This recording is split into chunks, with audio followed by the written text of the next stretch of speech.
नमस्ते बच्चों, मैं श्रीमती सुशीला पाल आज आप लोगों को वास्तविक रूप में निबंध किस तरह से लिखा जाता है, जब हमें कोई विषय दिया जाए तो उसे किस तरह से हम विस्तृत करते हैं, इस संदर्भ में देखेंगे। बच्चों, यहाँ सबसे पहले मैं आप लोगों को यह बताना चाहूंगी कि हमारे पाठ्यक्रम में निबंध लेखन को क्यों समाहित किया गया है। निबंध को हमारे पाठ्यक्रम में समाहित करने का जो मुख्य कारण है, पहला है विद्यार्थी अपने विचारों को एकत्र करना सीख पाएं। दूसरा, विचारों को संतुलित तरीके से व्यक्त कर पाएं। तीसरा, भाषा को उपयुक्त रूप से प्रयोग करना सीख पाएं। चौथा, किसी भी विषय पर छात्रों के स्वयं के विचार हो। पांचवा, उनका वैचारिक स्तर निश्चित हो सके। छठा, संवेदनात्मक और वैचारिक स्तर पर परिपक्व हो सके, वे अपने विचारों को सकारात्मक दिशा दे पाएं, अपने विचारों को दृढ़ता से रखना सीख सकें, आलोचनात्मक दृष्टिकोण विकसित हो सके, रटंतु तोता न बन विचारशील प्राणी बन सके। बच्चों, यहाँ आप लोगों की समझ में आ गया होगा कि निबंध लेखन अर्थात किसी तथ्य को कहीं से उठाकर लिख देना नहीं होता है। निबंध लेखन का वास्तविक उद्देश्य होता है कि हम दिए गए विषय पर विचार करके अपने शब्दों में उसे लेखन करें। बच्चों, पिछले वीडियो में मैंने आप लोगों को बताया था कि 5 तरह के निबंध हम हमारे सिलेबस में पढ़ते हैं। पहला वर्णनात्मक निबंध, दूसरा चरित्रात्मक निबंध, तीसरा कल्पना प्रधान निबंध, चौथा आत्मकथनात्मक निबंध और पांचवा वैचारिक निबंध। बच्चों, वर्णनात्मक निबंध में किसी स्थान, त्योहार, प्रदर्शनी, प्राकृतिक दृश्यों, घटना अथवा किसी पर्यटन स्थल का वर्णन किया जाता है। चरित्रात्मक निबंध में किसी महान व्यक्ति की विशेषताओं का वर्णन हम करते हैं। कल्पना प्रधान निबंध में मैं शिक्षक होता, यदि मैं नेता होता, यदि मैं पुस्तक होता, यदि मैं पंछी होता, या यदि परीक्षाएं न होती, इस तरह के निबंध आते हैं। तो यहाँ जब भी मैं शब्द का प्रयोग करके कल्पना करने का प्रश्न आता है, अर्थात मैं सड़क होता, मैं पुस्तक होता, मैं नेता होता, मैं शिक्षक होता, इस तरह के निबंध में हम निबंध लिखते समय भी उत्तम पुरुषवाचक सर्वनाम मैं का प्रयोग ही करते हैं और संपूर्ण निबंध हम कल्पना रूप में करते हुए भविष्य काल का प्रयोग हम करते हैं। बच्चों, चौथा प्रकार है आत्मकथनात्मक निबंध। आत्मकथनात्मक निबंध में फटे हुए पुस्तक की आत्मकथा, सड़क की आत्मकथा, घायल सैनिक की आत्मकथा, भूकंप पीड़ित की आत्मकथा, इस तरह के विषय आते हैं। और यहाँ पर आत्मकथा लिखते समय हमें स्वयं को रखना होता है, यानी मैं से उत्तम पुरुषवाचक सर्वनाम का प्रयोग करना होता है और घटना भूतकाल में घटित हुई है, इस तरह से वहां हमें स्पष्टीकरण करना होता है। बच्चों, आत्मकथनात्मक निबंध जहां पर एक फटे हुए पुस्तक की आत्मकथा, एक मुरझाए हुए फूल कथा, इस तरह के निबंध लिखने के लिए आते हैं। यहाँ पर हम वह घटना स्वयं पर घटित हुई है इस भाव में वर्णित करते हैं। अतः उत्तम पुरुषवाचक सर्वनाम का प्रयोग कर और काल में भूतकाल का प्रयोग हम करते हैं। बच्चों, आत्मकथा का अभिप्राय सबसे पहले हमें समझ लेना चाहिए यहाँ पर कि आत्मकथा यानी हम जब जीवन के अंतिम क्षणों में होते हैं, जीवन के अंतिम क्षणों में होते हैं, जब हमने संपूर्ण सुख दुख जी लिया है और अब हमारा अंत होने वाला है, इस तरह का समय होता है। उस समय हम अपने बीती हुई घटनाओं को याद करते हैं और अपनी आत्मकथा लिखते हैं। तो बच्चों, हमारे लेखन की शैली भी ठीक इसी तरह से होनी चाहिए। उदाहरणतया एक मुरझाए फूल की आत्मकथा। बच्चों, स्वाभाविक है, एक मुरझाए फूल की आत्मकथा यानी फूल मुरझा चुका है और अब वह अपनी आत्मकथा लिख रहा है, अपना वर्णन कर रहा है। तो यहाँ पर उसके जन्म से लेकर हमें वर्णन करना होगा, यानी भूमिका बांधते हुए सर्वप्रथम हम वहां बताएंगे कि मेरे जीवन में ऐसे क्या रखा है जो आप सब मुझे सुनना चाहते हो। ठीक है, इतना अनुरोध कर ही रहे हो तो मैं आप लोगों को यह बताता हूं अपने जीवन के बारे में। बच्चों, यह प्रस्तावना थी। प्रस्तावना आत्मकथनात्मक निबंध में प्रस्तावना इसी तरह से शुरू करनी चाहिए। यहाँ पर हमें एकाध परिच्छेद अच्छी तरह से याद कर लेना चाहिए, क्योंकि निबंध का आरंभ ही अंक हमें प्रदान करने में सहायता प्रदान करता है। इसके बाद हम बताएंगे, अपने जन्म से शुरू करेंगे वर्णन निबंध का। मेरा जन्म वैसे तो नेशनल पार्क में या कहीं भी किसी भी स्थान का इस तरह से नाम देना है कि वहां पर हुआ था। अपने माँ की गोद में डालियों में मैं खूब लहरा रही थी, झूम रही थी। आरंभ में जब मैं कली रूप में खिली तो वहां के माली ने मुझे देखकर अत्यंत प्रसन्नता जाहिर की। वह बहुत आनंदित था, प्रफुल्लित था और वह मेरी बहुत सेवा करता था। कुछ समय बाद मैं कली से फूल रूप में खिल गई और इसे देखकर वह माली बहुत खुश हो गया। फिर उसने बगीचे के अन्य फूलों के साथ मुझे भी तोड़ लिया और अपनी डलिया में रख लिया। वहां से वह लेकर मुझे एक मालन के पास लेकर आया और वहां पर उसने मेरे साथ अन्य फूलों को जोड़ते हुए, पिरोते हुए एक सुंदर सी माला बनाई। सुई की चुभन से मैं कराह उठी। वह पीड़ा मेरे लिए असहनीय थी, किंतु एक हार में स्वयं को सुसज्जित देख मैं अत्यंत प्रसन्न थी। कुछ समय बाद एक भक्त आया। उसने मेरी माला को खरीदा और मंदिर में ले जाकर ईश्वर को चढ़ा दिया। ईश्वर के गले में चढ़ते ही मैं अपने भाग्य को सराह उठी। मैं बहुत प्रसन्न थी। मैंने अपने जीवन को धन्य धन्य माना।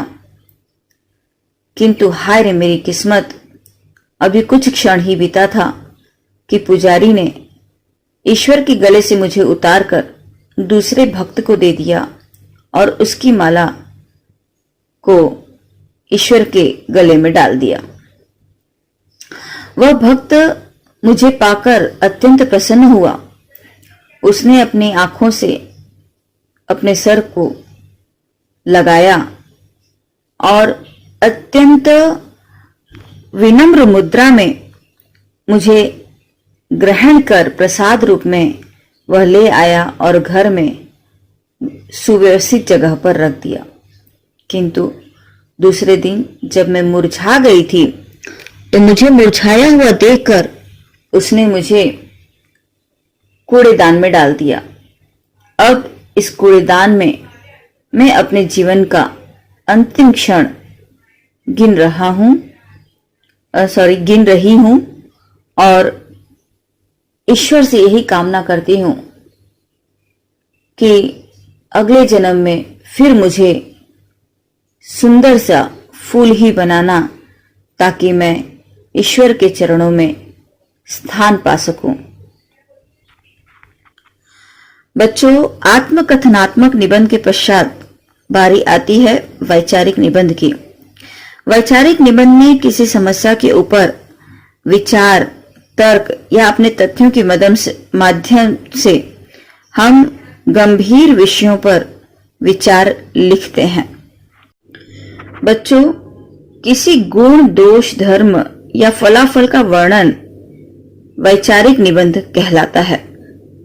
इस निबंध में किसी देखी या सुनी हुई बात का वर्णन नहीं होता। इसमें केवल कल्पना और चिंतन शक्ति से काम लिया जाता है। वैचारिक निबंध उक्त दोनों प्रकारों से अधिक श्रम साध्य होता है, अतएव इसके लिए विशेष रूप से अभ्यास की आवश्यकता होती है। वैचारिक निबंध लिखते समय हमें निबंध लिखने के लिए जो भी विषय दिया गया है उसे निम्नलिखित विभागों में बांट लेना चाहिए और इस अनुसार विभिन्न परिच्छेद बनाते हुए अपना निबंध कार्य पूर्ण करना चाहिए। पहला परिच्छेद अर्थ, परिभाषा, भूमिका और परिचय पर आधारित होना चाहिए। दूसरा विषय सार्वजनिक या सामाजिक, स्वाभाविक या अभ्यास लभ्य जो भी कारण है वह बताना चाहिए। तीसरा है संचय, तुलना, गुण एवं दोष का वर्णन किया जाना चाहिए। चौथा हानि और उसके बाद लाभ का वर्णन करना चाहिए। पांचवा किसी तरह का दृष्टांत, प्रमाण अर्थात उदाहरण या कोई घटना है तो वह लिखते हुए हमें उसका प्रमाण देना चाहिए। और अंत में संपूर्ण निबंध का निचोड़ उपसंहार रूप में हमें लिखना चाहिए। बच्चों, अब सर्वप्रथम हम देखेंगे कि यदि हमें किसी प्राणी पर निबंध लिखने के लिए आता है, मान लो मेरा प्रिय पशु कुत्ता या किसी अन्य जानवर के बारे में सीधे सीधे लिखने के लिए आता है, तो हमें किस तरह उसका वर्णन करना है, वहां हमें सबसे पहले उसकी श्रेणी बतानी है, फिर उसका प्राप्ति स्थान यानी हमें कहां से वह प्राप्त हुआ था वह बताना है, फिर उसका आकार प्रकार अर्थात शारीरिक संरचना का वर्णन करना है, तत्पश्चात उसका स्वभाव बताना है, उसके बाद उसकी क्या विचित्रता है यानी उसकी क्या खासियत है जो हमें बहुत अधिक पसंद आई, और अंत में संपूर्ण निबंध का निचोड़ उपसंहार रूप में लिखकर हमें निबंध का अंत करना है। इसी तरह यदि किसी मनुष्य पर निबंध लिखने के लिए आता है, मनुष्य पर इसका अभिप्राय है कि कोई पौराणिक या ऐतिहासिक पुरुष जो नेता है या इस तरह से हमारा आदर्श स्वरूप है, तो वहां पर हमें सर्वप्रथम उसका परिचय बताना है, फिर प्राचीन इतिहास बताना है, फिर वह किस वंश परंपरा से संबंधित है वह बताना है, उस समय की भाषा और धर्म का वर्णन करना है और उसी व्यक्ति के सामाजिक और राजनीतिक जीवन का भी वर्णन हमें करना है कि समाज की स्थिति कैसी थी और राजनीतिक व्यवस्थाएं कैसी थी। बच्चों, यदि निबंध में किसी स्थान का वर्णन हमें करना हो तो सर्वप्रथम हम उसकी अवस्थिति बताएंगे, फिर उसका नामकरण कैसे हुआ बताएंगे, फिर इतिहास में उस स्थान का क्या महत्व था वह बताएंगे, फिर उस स्थान की जलवायु का वर्णन, उसके शिल्पकारिता का वर्णन, उस स्थान पर किस तरह के व्यापार होते थे, वहां पर किस तरह के जाति धर्म के लोग रहते थे और आज किस तरह वह दर्शनीय स्थल के रूप में विख्यात है, और अंत में उसका महत्व संक्षिप्त में बताते हुए हम निबंध का अंत करते हुए उपसंहार लिखेंगे। यदि निबंध किसी वस्तु से संबंधित हो तो हमें उसकी उत्पत्ति, फिर प्राकृतिक या कृत्रिम तरीके से किस तरह से उसकी उत्पत्ति हुई है वह, उसका प्राप्ति का स्थान, किस अवस्था में पाई जाती है यह, और फिर कृत्रिमता का इतिहास और अंत में उपसंहार लिखना होता है। बच्चों, जैसा कि अभी भी मैंने आप लोगों को बताया, पुस्तक की आत्मकथा या मुरझाए फूल की आत्मकथा वह इसी श्रेणी के अंतर्गत आता है। यदि विषय किसी पहाड़ी प्रदेश से संबंधित हो तो वहां पर सर्वप्रथम हम उसका परिचय देंगे, फिर वहां पर किस तरह के पौधे, जीव, वन इत्यादि पाए जाते हैं वह लिखेंगे, फिर वहां से किस तरह की गुफाएं हैं, नदियां और झीलें बहती हैं, इसका विस्तार से वर्णन करेंगे। इसके बाद हम वहां के देश, नगर और तीर्थ स्थलों का वर्णन करेंगे और वहां पर प्राप्त होने वाले उपकरण और वहां की शोभा का वर्णन करेंगे, और अंत में वहां बसने वाले मानव और उनके जीवन का वर्णन करते हुए हम निबंध का अंत करेंगे। बच्चों, निबंध का विषय यदि किसी आकस्मिक घटना से संबंधित हो तो वहां सर्वप्रथम हम परिचय देंगे, तारीख, स्थान और कारण बताएंगे, यानी वह आकस्मिक घटना कब, कहां और किस वजह से घटित हुई है यह वर्णन करेंगे। इसके बाद हम विवरण और अंत बताएंगे और उस घटना का क्या फलाफल यानी क्या परिणाम हुआ वह बताएंगे और उसके बाद व्यक्ति एवं समाज आदि पर उसका कैसा प्रभाव पड़ेगा, इस समालोचना के द्वारा हम निबंध का अंत करेंगे। इस तरह के आकस्मिक घटनाओं में अधिकतर दुर्घटना से संबंधित विषय आते हैं। बच्चों, इसके बाद हम ऐतिहासिक विषय समझेंगे कि यदि निबंध का विषय ऐतिहासिक हो तब हमें सबसे पहले घटना का समय और स्थान बताना होगा, दूसरे ऐतिहासिक पृष्ठभूमि बतानी होगी, फिर वह जो घटना घटित हुई है ऐतिहासिक स्वरूप से उसका क्या कारण था और किस तरह से वह घटना घटित हुई है उसका वर्णन और उसका क्या परिणाम समाज पर हो सकता है या हुआ है, यह फलाफल का वर्णन करना होता है। अंत में इष्ट और अनिष्ट यानी क्या लाभ या हानि उससे होगी, इस संदर्भ में समालोचना देते हुए अपना मत व्यक्त करना होता है। यदि विषय किसी भ्रमण वृत्तांत से हो तो वहां पर हम अपना परिचय देते हैं, उद्देश्य बताते हैं, समय बताते हैं और आरंभ बताते हैं। अर्थात पहले अपना परिचय देकर हम भ्रमण का उद्देश्य स्पष्ट करेंगे और फिर हमने भ्रमण कब किया था और उस भ्रमण का आरंभ कब से किया था। उसके बाद यात्रा का विवरण यानी किस तरह से हमने यात्रा की, यात्रा के समय क्या क्या चीजें हमने देखी समझी, वह संपूर्ण विवरण लिखते हैं। उसके बाद क्या हानि या लाभ हुआ और फिर सामाजिक, राजनीतिक, आर्थिक, व्यापारिक एवं कला संस्कृति का विवरण लिखते हैं और अंत में समालोचना यानी अपना मत व्यक्त करते हुए उपसंहार लिखते हैं और निबंध का अंत करते हैं। बच्चों, विषय यदि जीवन चरित्र से संबंधित हो तो सर्वप्रथम हम उसका परिचय, जन्म, वंश, माता पिता, बचपन यह बताते हैं। उसके बाद विद्या, कार्यकाल, यश, पेशा यानी उसने क्या विद्या ली और क्या कार्यकाल रहा उसका, किस तरह से उसने यश पाया और क्या व्यवसाय उसका था, पेशा का अर्थ है व्यवसाय, और उसके बाद देश के लिए उसका क्या योगदान रहा, उस व्यक्ति विशेष के क्या अच्छाइयां थी, क्या गुण थे, क्या दोष थे और उसकी मृत्यु कब किस तरह से हुई यह बताते हैं और उपसंहार लिखते हैं। इसके साथ यहाँ पर हम निबंध का अंत भावी पीढ़ी के लिए उनका आदर्श किस तरह से साबित होता है यह वर्णन करते हैं। बच्चों, इस तरह के जीवन चरित्र से संबंधित निबंधों में और ऐतिहासिक निबंधों में जो व्यक्ति से संबंधित मैंने बताया आप लोगों को, इन दोनों में फर्क यह है, जैसे यहाँ पर आता है जीवन चरित्र से संबंधित अर्थात महात्मा गांधी, शिवाजी महाराज, यह जीवन चरित्र से संबंधित, जबकि विषय किसी व्यक्ति का योगदान इस तरह से दिया गया हो तो वहां पर हम व्यक्ति का उस समाज में क्या योगदान रहा है और उस समय की क्या परिस्थिति थी राजनीतिक, सामाजिक, उन सब बातों का वर्णन करते हैं। तो उम्मीद है कि आप लोगों के समझ में आ गया होगा कि सिर्फ किसी व्यक्ति का नाम दे दिया जाए तो वह वर्णन अलग होता है और जब व्यक्ति का योगदान पूछा जाए तो वहां पर ही वर्णन का तरीका बदल जाता है।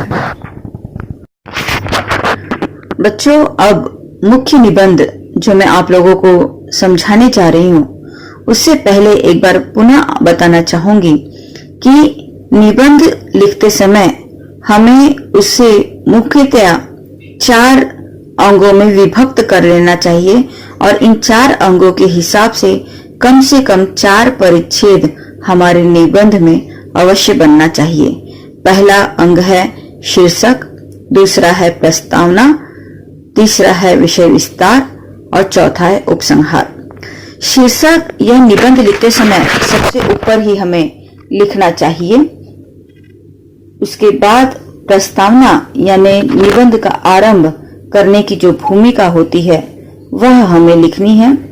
तत्पश्चात विषय विस्तार हमें करना होता है और इस विषय विस्तार को हम 2 परिच्छेद में कम से कम कर सकते हैं, यानी 2 से 3 परिच्छेद में हम विषय विस्तार कर सकते हैं और अंत में अंतिम परिच्छेद में हम संपूर्ण निबंध का सार लिखते हुए उपसंहार करते हैं और निबंध का अंत करते हैं।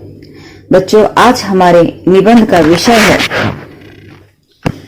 मेरा प्रिय खिलाड़ी।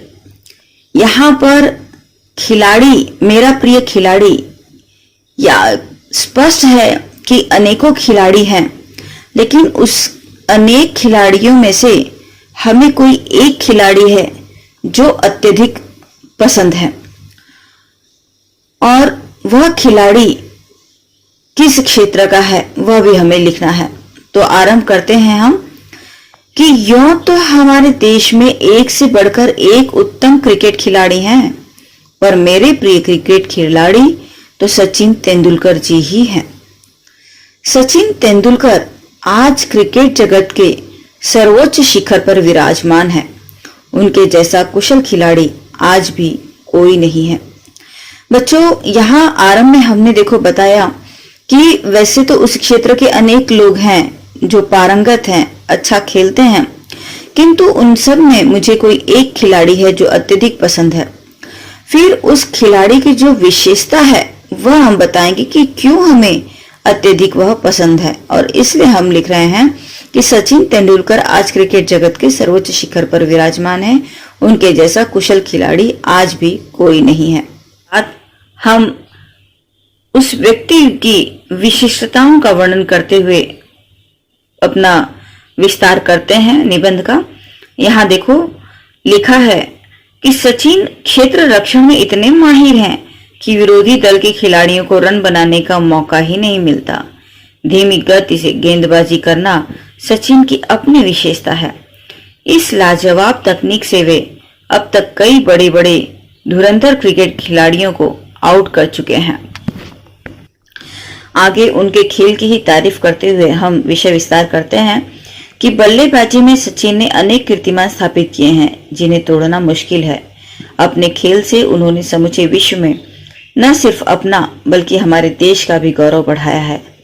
इसके बाद हम उनके जन्म स्थल, जन्म स्थान और जन्म तिथि इत्यादि का वर्णन करते हैं और लिखते हैं कि सचिन का जन्म 24 अप्रैल 1973 को मुंबई में हुआ था। क्रिकेट के प्रति उनमें बचपन से ही रुचि थी। विद्यालय में पढ़ते समय वहां की टीम में उन्होंने जल्दी ही अपनी जगह बना ली थी। गुरु रमाकांत आचरेकर से उन्होंने क्रिकेट का गहन प्रशिक्षण लिया था। इसके बाद हम बताते हैं कि किस तरह से उन्होंने अपना कीर्तिमान स्थापित किया, यानी उनका जो योगदान है वह किस प्रकार रहा राष्ट्र के हित में। और हम लिखते हैं, यहाँ लिखा है देखो कि सन 1989 में जब सचिन को भारत की राष्ट्रीय टीम में शामिल किया गया था तब उन्होंने उम्र के 17 वर्ष भी पूरे नहीं किए थे। तब से वे भारतीय क्रिकेट दल के सितारा बल्लेबाज बने रहे। टेस्ट मैचों में उन्होंने 51 शतक बनाए हैं। एक दिवसीय मैचों में उनके शतकों की संख्या 49 है। देखो बच्चों, जैसा कि बताया था कि सोदाहरण वर्णन हमें यहाँ देना होता है, प्रमाण देना होता है, तो यही प्रमाण यहाँ पर दिया गया है। अंत में उपसंहार करते हुए लिखा गया है कि स्वर्गीय डॉन ब्रैडमैन के शब्दों में सचिन क्रिकेट जगत की एक जादुई वास्तविकता है। वे वेस्ट इंडीज के ब्रायन लारा का रिकॉर्ड तोड़कर टेस्ट मैचों में विश्व में सर्वाधिक रन बनाने वाले खिलाड़ी बन गए हैं। वे भारत के गौरव हैं। अब उन्होंने क्रिकेट से संन्यास ले लिया है, किंतु सचिन को ही भारत रत्न से भी सम्मानित किया गया है। इस तरह से हमारे निबंध का अंत होता है। बच्चों, हमारी परीक्षा में निबंध ही सबसे अधिक अंक का आता है, किंतु इसकी शब्द मर्यादा दी गई होती है कि 80 से 100 शब्दों में अपना निबंध लेखन कीजिए। तो यहाँ हमें शब्द मर्यादा को ध्यान रखना है। निबंध तो एक ऐसी विधा है कि इसे हम 4-4 पन्ने भी लिख सकते हैं, किंतु परीक्षा में 4 पन्ने यदि हम निबंध ही लिखेंगे तो बाकी का कब लिखेंगे और हमारा पेपर छूटने की संभावना होती है।